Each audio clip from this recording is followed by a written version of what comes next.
brother-in-law Adam. Oh, okay. Okay, great, welcome. You're yours right home, right? He's yours right home, so he says? That's why he's on the right side. Okay. So with that, that's great update. Anybody else?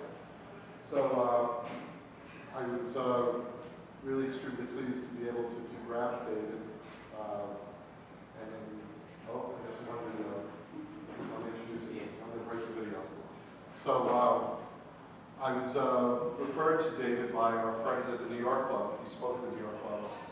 And they spoke so highly of him that I said, well, let's talk to him. In the ensuing weeks, we struck a conversation, and we read his bio and did his research, about him, and he has a stellar resume, as you can well see.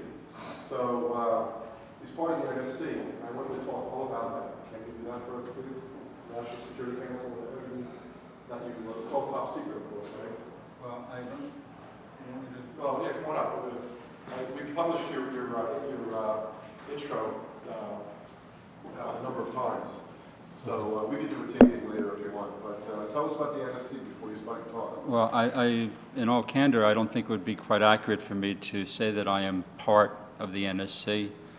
There was one period during my career in which I was a consulting expert to the NSC, but that was only for a very specific project, and since then I've consulted many other organizations since, so I'm afraid I do have to correct the record there. That's fine. You just disavowing your relationship. You have to tell us if you told us. That's just fine. So with that, we'll do a taping later. I think we'll do an official intro by script. But thank you very much for coming, everybody. Please welcome Mr. David Slemon. Thank you very much.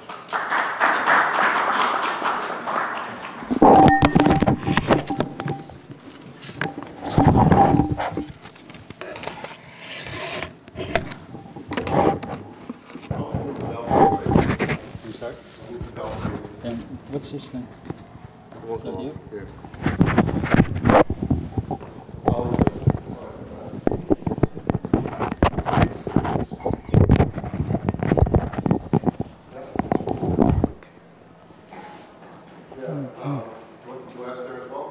I'm sorry? I'll try to put it down here. Okay. Well, Stanley, thank you very much for your introduction. And I'd like to thank everybody here for the opportunity to speak to you today. I know most of you are businessmen and women. And as a matter of fact, before committing myself to the problem of world freedom, I went to business school and worked in the business world myself. So I can understand what it means to have to make business decisions in a context of economic recession and uncertainty. And that's why I wanted to talk today, because as we all know, America is in trouble. And there's a lot of disagreement about the best way to get the economy moving again. Some want to increase government spending, but as we all know, we're already $15 trillion in the hole and change. Others say we should cut taxes and spending, but the biggest parts of our national budget, Medicare, Medicaid, Social Security, and defense, are sacred cows considered virtually impossible to cut. Well, I'm here to say that there is a way to cut the defense budget, and that we all have a role to play in this. And we can cut it enough that we can solve our economic problems over the next couple of decades with the savings. But we're going to have to think bigger, more long-term, and outside the box. The United States spent around $20 trillion on wars and national security threats in the last century. That was for World War I, World War II, Korea, the Cold War, Vietnam, the first Iraq War. And that doesn't even include the lost opportunity cost. It's an incredible amount of money. At the rate we're going right now, with $2 or $3 trillion already spent on war just since the year 2000, it looks like we're already well on our way to dropping yet another 20 trillion in the coming decades. And if we think we're barely keeping our heads above water now, believe me, that next 20 trillion is an economic tsunami, and it's heading our way right now. Now, let's really analyze the problem. People commonly assume that America's wars and national security threats were due to different causes. The assassination at Sarajevo in World War I, Hitler's invasion of Poland, Soviet imperialism, and so on. But if you look closer, they share a common denominator. They were all caused by foreign dictators. Dictators are the bad neighbors on the global bloc. They tend to stir up regional crises and external threats to distract their people from the lousy job they're doing and rally nationalist sentiment behind them. And when a single man or a tiny clique can make decisions of war and peace and economic policy without having to account to a Congress or a parliament, that government is far more likely to create local conflicts, destabilizing, poverty, and underdevelopment. And these regional tensions created by dictators constantly subject the lifelines on which our economy depends, our foreign trade, our shipping lines, our alliances, to external shocks.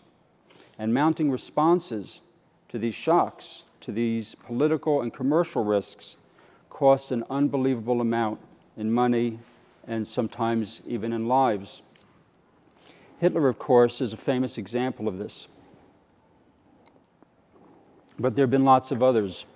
Just to take some recent cases, you've got the butchery in the Balkans, started by Milosevic in the 90s, Saddam's invasion of Kuwait, the lesser-known but equally deadly Ethio-Eritrean War of 10 years ago, 15 years ago. There was an earlier one. And then there are the humanitarian challenges forced on us by foreign dictators, the genocides, the crimes against humanity. They force on us a very difficult choice between risky and expensive intervention or the shame of doing nothing.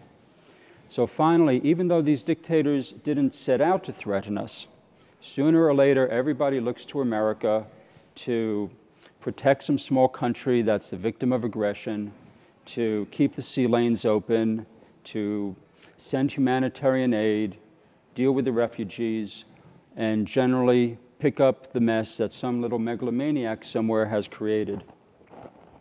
And these dictators don't want to change. They can't, in fact, because the minute they do, they'll be out of power, in jail, or even worse, as we've recently seen in the case of Libya. So we're looking at more and more of these costly foreign burdens being thrust on us in the coming decades, and they're going to divert our increasingly scarce resources from our domestic problems. Now, most people assume that the world will eventually sort itself out, that good will triumph over evil, and these dictators will somehow just disappear on their own, as we have seen happen in a few places around the world. And the future will be a happy and democratic one for everybody. But that's not necessarily going to be the case. It's true that the oppressed people of the world are standing up and demanding freedom like never before. And the cause of human rights and democracy appeared to be winning during the past several decades when we saw one dictator after another being toppled through people power revolutions, right up until the recent Arab Spring. Even Time magazine, just today, announced that their person of the year is a generic protester. But if you step back and you look at the world situation overall, it's less encouraging. Some of democracy's advances have stalled or even been reversed. In the Middle East, in Latin America, in Africa. It's happening in strategically important countries like Russia, Iran, Venezuela, Nigeria, Kenya. Even Egypt's outcome is still in doubt. According to Freedom House, an organization that tracks these things, about 20% of the world's countries have actually gone backwards in the last couple of years. In fact, dictators still control more than half the nations on Earth. Especially China is now competing with us for influence around the world, offering an authoritarian model of government. And by virtue of its sheer size, China is slated to become the richest and most influential country in a few decades. So the outcome for the external environment in which America is going to have to survive, whether it will be one of relative peace and stability, or one in which we're constantly buffeted by ill winds, is still an open question. And unless we take an even more active interest in global freedom now, while we still have the power and the means to shape our external environment, the future could turn out to be very, very different from what we expect. So that's the bad news. The good news is there is a way to stabilize the world and reduce our expensive overseas commitments. We can do this with smarter, more effective, better funded democracy promotion. Now, some people say that when we promote democracy abroad, we're imposing our own values on others, that it's cultural or economic imperialism. But every survey ever conducted on this subject has made clear that people everywhere really do want to be free, that it's a natural biological impulse to want to have as much control as possible over decisions and events that affect us. So that's why we're not meddling when we promote democracy, because we're simply siding with the people in those countries rather than with the unrepresentative crooks that are holding them hostage at gunpoint. Now, many of you may know that the U.S. already has some democracy promotion programs. In fact, we spend around $1 billion a year on them, which sounds like a lot of money, but it's not nearly enough. So what else could America do to better promote world freedom? Especially, what can we do in those difficult cases where our government needs the cooperation of certain foreign dictators like China or even North Korea? Well, we can't send soldiers. That's too costly and it's often counterproductive. Our soft power, our trade, foreign aid, diplomacy, and moral authority has so far demonstrated its limits in the last few years, especially with our current budget constraints. And the UN, more than half of its members are dictators themselves. So it's of very little use when it comes to rolling back tyranny. But the debate over whether and how much America should confront dictators overlooks the fact that the greatest engine for social change in the 21st century isn't what governments do, it's what the private sector does. Social entrepreneurship, the promotion of various causes by private individuals and organizations, is now having a greater effect on global affairs than even the United States government. Just to give you one example, private humanitarian giving is roughly 4 times what the US government gives. And although democracy promotion by the American and friendly governments is certainly needed, generally speaking, it's the private sector now that's often better positioned to help people overseas secure for themselves stabilizing representative government. Now, we can't make a country democratic. The people living in those countries basically have to do it themselves if it's going to be sustainable. But we can help them. The private sector can provide know-how, money, technology, services, and moral support. And our government, meanwhile, can shrug and tell the dictators that it does have to work with that it can't help what the private sector does, sort of like a good cop, bad cop thing. Now, maybe you're wondering, how are you going to win a revolution with that? Dictators have guns, they have soldiers, they have dogs, they have bugging equipment, they have torture chambers. How are free private sectors going to combat these with know-how and money?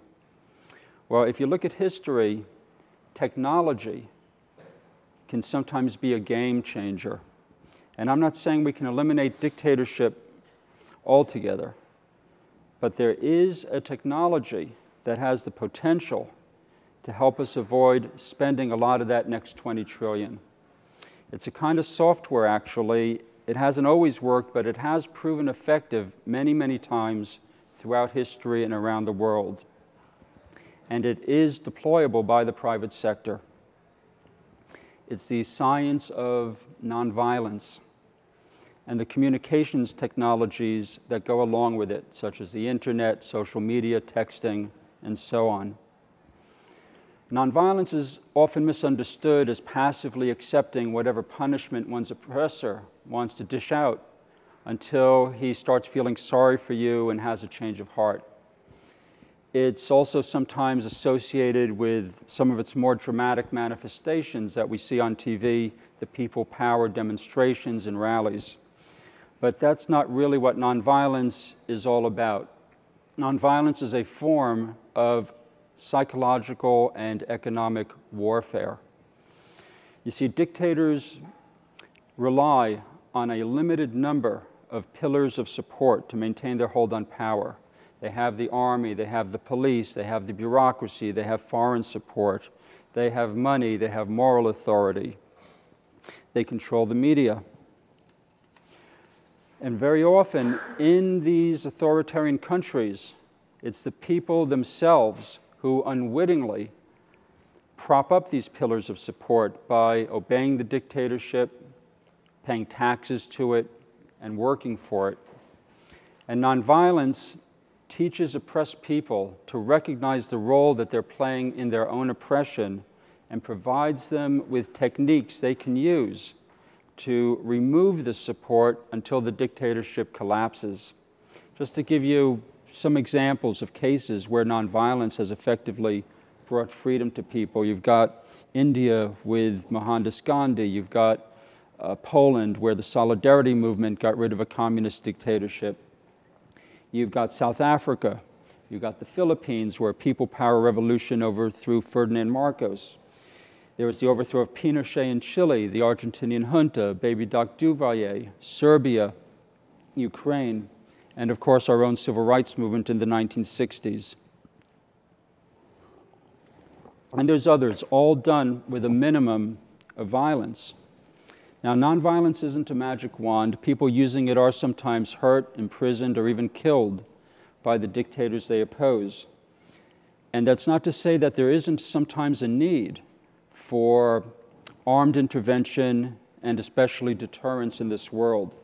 But people are increasingly recognizing that nonviolence represents a way that ordinary people can get together and move a country from dictatorship to freedom without guns and without costly U.S.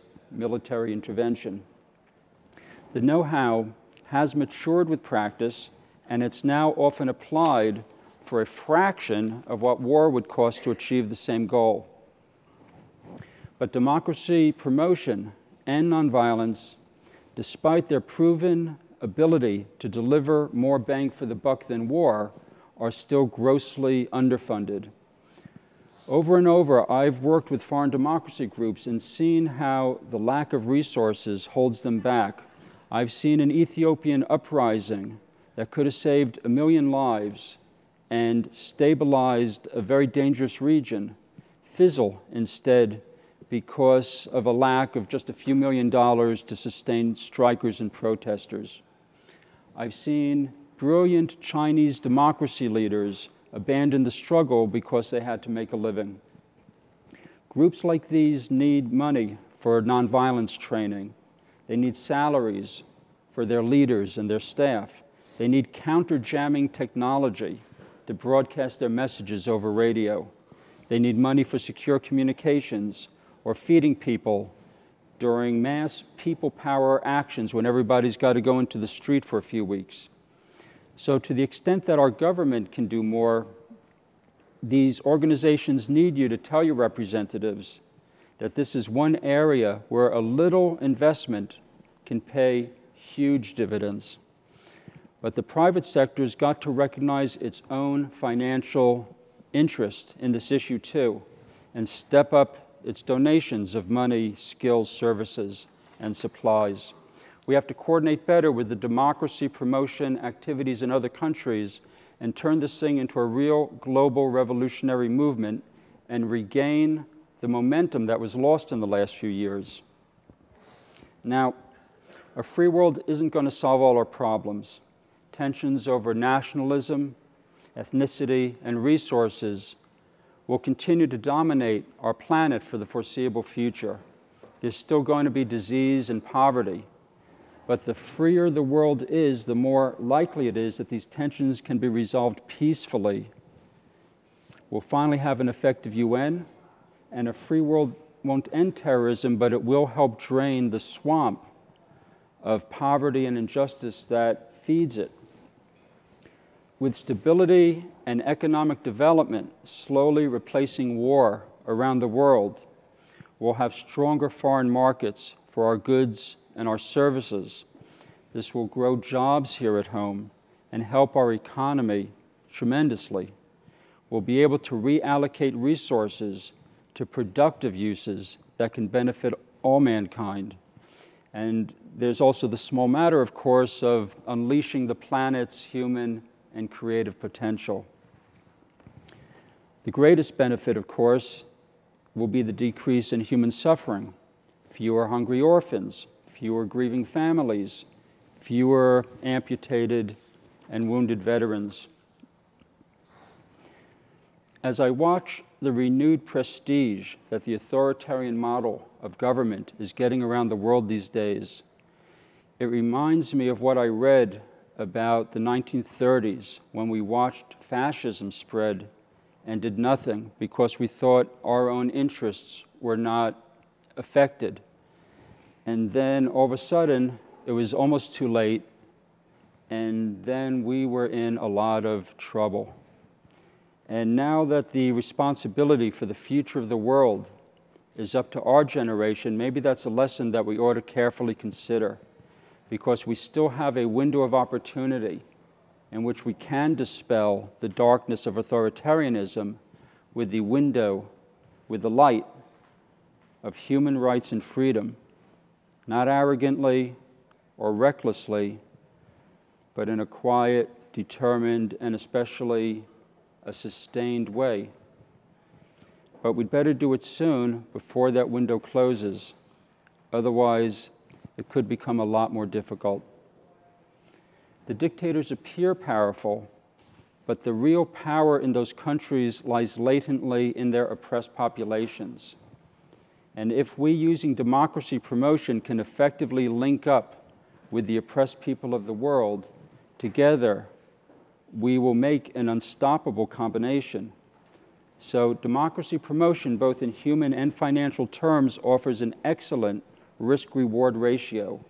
For when we invest in foreign democracy revolutions, not with soldiers, but with our money, our technology, our know-how, and our moral support, we buy at a reasonable cost a world that's a little calmer, a little more stable, and better able to deal with its many challenges. The future of our country and of our way of life may depend on whether we do this or not. Thank you very much.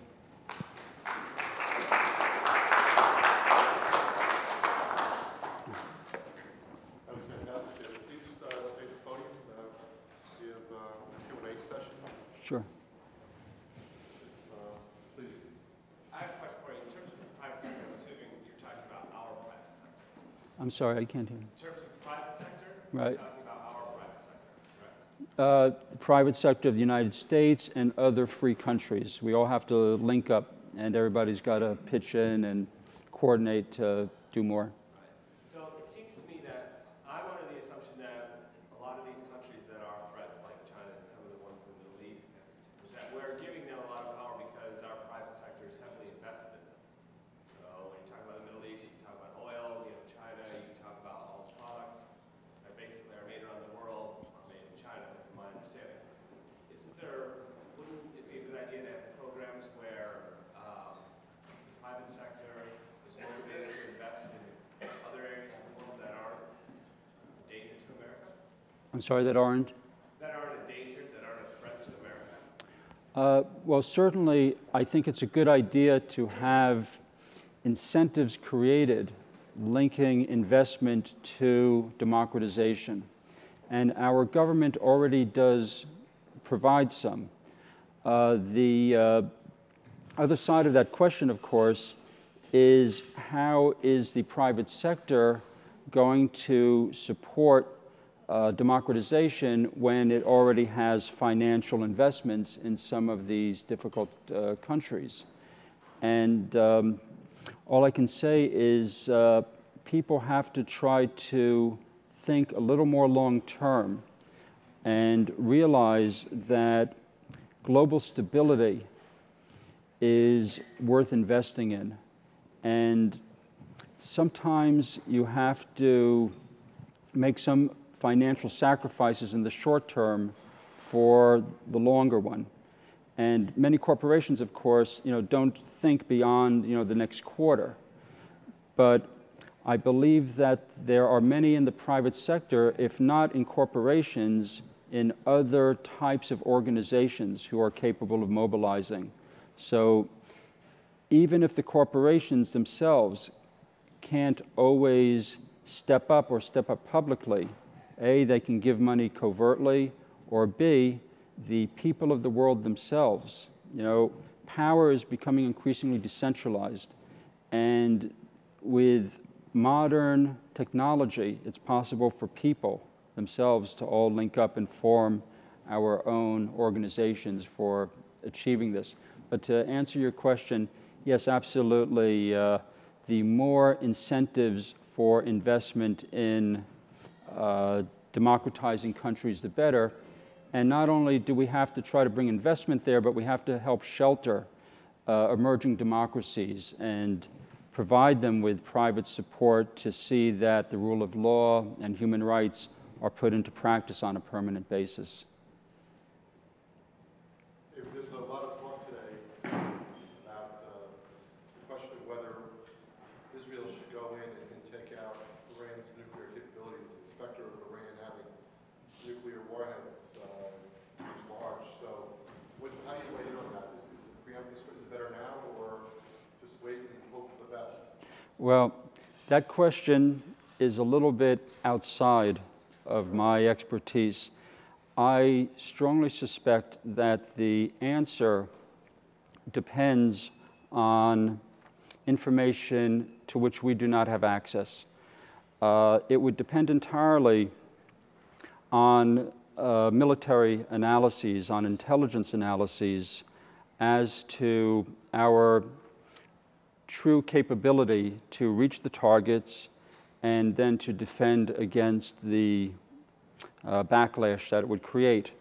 Without having access to the CIA and the DIA's analysis on these questions, it's really only an armchair opinion to be able to speak either way on it. I can say in general that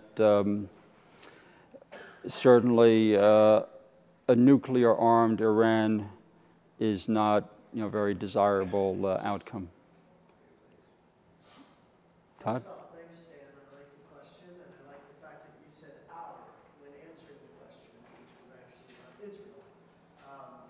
Good.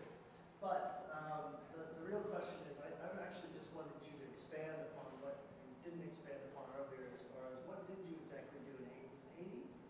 Well, Haiti was one of the cases that I worked on, yes. What exactly did I do? Yeah, just if you could expand upon it. Sure. What I did was provide a rationale to the White House as to why they should change their policy on Haiti. Each dictatorship has different vulnerabilities, and I knew that in the case of Haiti, it was so heavily dependent on the United States that a severing of its relationship would spell the end of the Duvalier regime. And what I basically did was come up with an argument that helped persuade the White House and the State Department to end its support for Baby Doc. And what I did was I studied a little bit of history, and I saw that there was a similar situation a couple decades earlier involving Trujillo in the Dominican Republic, where Trujillo had attempted to assassinate President Betancourt of Venezuela in the late 1950s, and the Organization of American States wanted U.S. support for getting rid of Trujillo. But the U.S. was supporting Trujillo. On the other hand, they wanted OAS support to get rid of Castro. So they made a deal that in return for more OAS support in anti-Castro policy, the U.S. would tilt against Trujillo. So using that as a business model, well, not as a business model, but as a political model, I should say, I started to look for what could be linked to the case of Haiti that would encourage Reagan to change his policy. And I knew that Reagan didn't care anything about Haiti, but he was very interested in Nicaragua. And I came up with the argument that I knew Reagan was trying to co-opt the Congress in terms of the Contra Aid bill. And so I argued that if he moved against a right-wing dictator, this would help co-opt the political middle in the Congress on the Contra Aid bill by making Reagan appear more of an even-handed champion of democracy rather than just a commie basher. So by coming up with this linkage, I was able to get the White House interested in ending its support for the Duvalier regime. In addition to that, I gave them just a couple of secondary technical suggestions about other ways to withdraw the support, use of some public statements, step up the rhetoric a little bit. But basically, once the U.S. signaled it's no longer interested in supporting the regime, it crumbled very rapidly. And Baby Doc left the country just a couple of weeks after that policy shift occurred. I just have one quick follow-up question. Regarding what's going on right now in Syria, and seeing everything that's happened in the last few months in the Arab Spring, and the fact that the U.S. and NATO has actually stepped in a few of those cases, why is it that we have not stepped in Syria? And what is your take on that? Why haven't we stepped in Syria? Well, I think the reason we haven't stepped in Syria, my best guess would be that there's a couple of reasons. One, we think that it's going pretty well, and with too much overt support, we might hand the nationalist high ground to Assad. It may be better to give support, very quietly. There may well be an analysis that at this point, the type of military action that we saw in Libya may not necessarily be needed in Syria or not yet. So sometimes it's very counterproductive to provide the military support. In the case of Libya, in fact, the U.S., of course, stayed in the background with the French and the British up front. But it may be that there's a political analysis that would discourage our having too open or too active a role at this stage. The other is that Syria has a different geopolitical position in the Middle East than Libya does, and we could well be trying to see if it can't be resolved without the same level of military action in order not to send a lot of refugees across the border into our ally Turkey, and also because there's a greater risk of a casus belli with Iran, which is very closely allied with Syria. So it could yet come in the future, but I think these are reasons why defense policymakers are taking a cautious approach. The current economic forecasts indicate that China, maybe by 2020, will overcome the U.S. as the richest country in the world in terms of its GDP. Because if you see that China is growing like around 7 or 8% a year, right, and the U.S. is now trying to catch up in terms of growth. So if that happens, in 2020, do you think it's going to change in some way the U.S. influence over the world, or Yes. how would it change for the U.S.? China Well, being the richest country in the world. Well, the biggest risk for the U.S. is if China's economy starts to decline.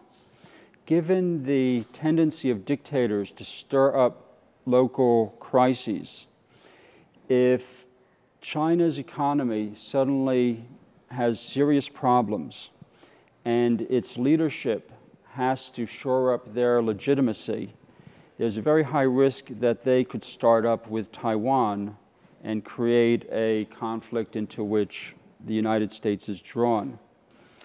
Aside from that, as I mentioned in my remarks, I think the biggest problem with China is it's continuing to spread its model of authoritarian government to more and more countries around the world until we get to the point where we are basically swimming in a sea of dictatorships. The free world is not necessarily under direct threat, but the free world may be floating like an island with the whole rest of the planet authoritarian.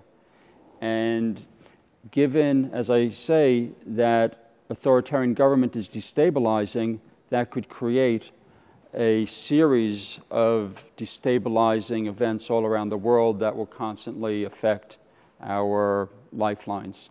Yeah, let me just make a comment on this, because I read an interesting article in The Economist that they were saying that basically like during the 19th century, the British, they were like the British Empire. China was actually the richest country in the world. China was even richer than the UK. I mean, the Great Britain. But Great Britain was the greatest power, right? The most influential country in the world. So the article said exactly that. It's actually not going to change too much for the U.S.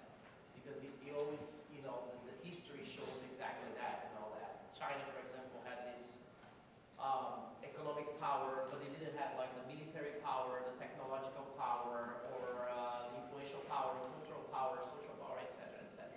But yeah, you made a very good point in terms of Taiwan and in terms of destabilizing, other countries around the region or even around the world. That's a very good point.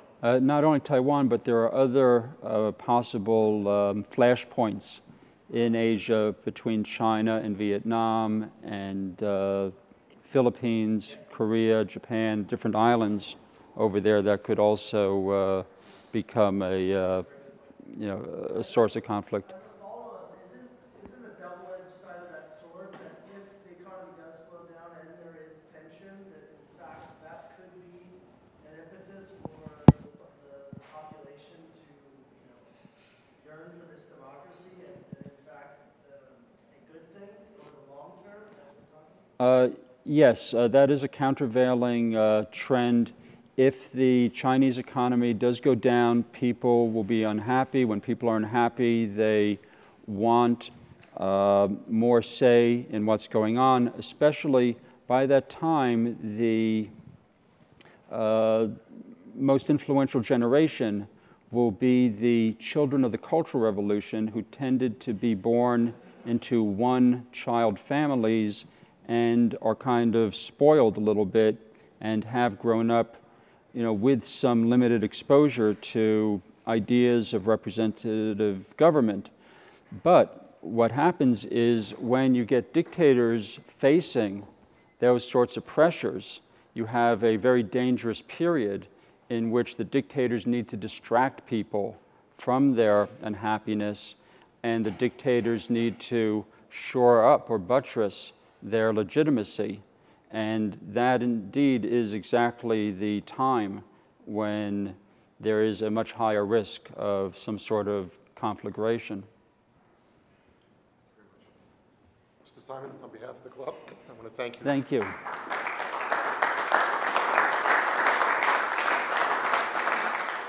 Clearly, as evidenced by the Q&A period, I think the level of interest really was responsive to your great information, and I think you're a bit provocative, and I think you kept everybody with rapt attention. I was looking at the audience the whole time, and well done. And Well, thank you. Small token of our appreciation. You could put this on the wall with all your other mementos from the White House.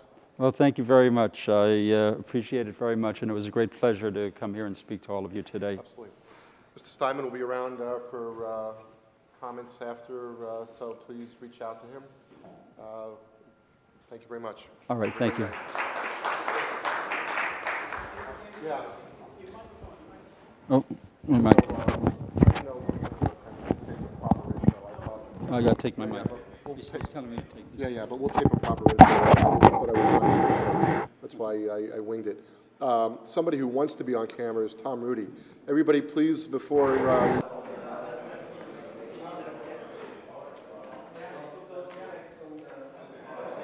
So, David, what'd you think? Are you happy? Did it go out right for you? Yeah. Yeah. Yeah. That's fine. You were a great talk, and I'm not lying to you. We've been very fortunate to have a number of great speakers. We had Mr. Bill Cohen last week, author of House of Cards, a couple of other books about Wall Street. Anyway, not to go down. Remember, tell me if and when I do it right. Okay. Okay, I'm going to run this. David, you got 5 minutes, right? You're on the clock, I know, right? Okay. Good evening, ladies and gentlemen. This evening, our speaker is Mr. David Steinman. He's a former advisor to the U.S. National Security Council. Mr. Steinman has over 25 years in working with foreign... Yeah. Yeah. You can't say advisor, you have to say consulting expert. It's not... Oh, then I don't have the latest. I'll say what you want. It sounds weird. No, you have advisor. That's why... Maybe I don't have the latest. Yeah, I don't know. All right, fine. All right, so read that. Make sure that's okay. Ladies and gentlemen, good evening. It's my distinct pleasure to introduce Mr. David Steinman. Mr. Steinman has over 25 years' experience. Is that right? Yep. Mr. Steinman has over 25 years' experience working with foreign democracy revolutions. He was a consulting expert to the United States National Security Council regarding the removal of Haiti's baby Dr. Vallier. And then, let's see, I should read this. And then to the Aristide document. Okay, I'll read it.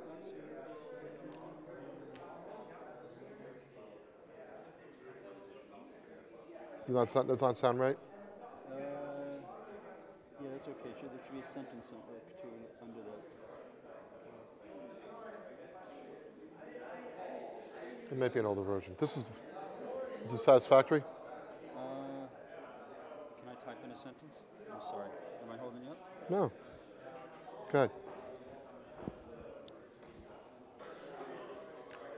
Ladies and gentlemen, good evening. It's my great pleasure to introduce Mr. David Steinman. Mr. Steinman has over 25 years' experience in working with foreign democracy revolutions.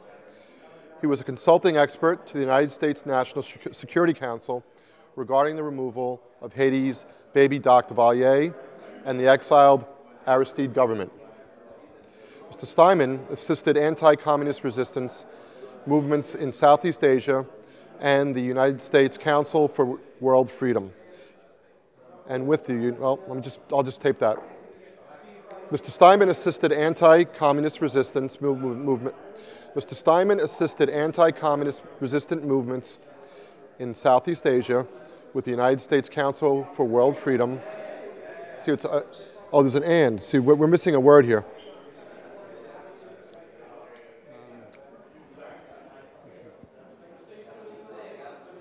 It should be and. That's fine. I'll say and. And with the United States, that's fine. Are you going to start over? Yeah. Okay, then do me a favor. We're missing the word to here. We're missing the word to and. We're missing. Ladies and gentlemen, good evening. It's my great pleasure to introduce Mr. David Steinman.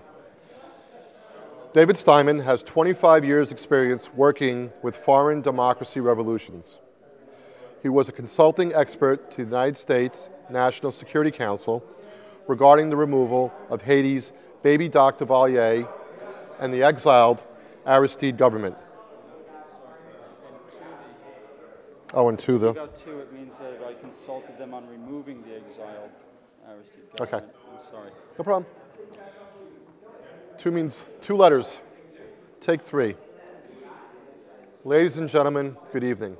It's my distinct pleasure to introduce Mr. David Steinman. David Steinman has 25 years' experience working with foreign democracy revolutions. He was a consulting expert to the United States National Security Council regarding the removal of Haiti's Baby Doc Duvalier and to the exiled Aristide government. Mr. Steinman assisted anti-communist resistant movements in Southeast Asia with the United States Council for World Freedom. He advised Chinese dissidents and co-authored the nonviolent civil disobedience campaign strategy for the Ethiopian Democracy Movement's surprise 2005 victory. It gives me great pleasure to introduce the, that's not right. It gives me great pleasure to introduce this emerging leader of the global democracy movement. Oh, that's all right, that's you? Oh, no kidding, who knew? This is a clean cut. It gives me great pleasure to introduce this emerging leader of the global democracy movement. Ladies and gentlemen, please join me in welcoming Mr. David Steinman. David? You could cut and splice that, right? Was the audio okay? Did it too much, yeah? Thank you. It gives me great pleasure to introduce this emerging leader of the global democracy movement. Ladies and gentlemen, please join me in welcoming Mr. David Steinman. Thank you, sir. Thank you very much. Thank you. Please. Better? I have 3 hours sleep the last 4 days.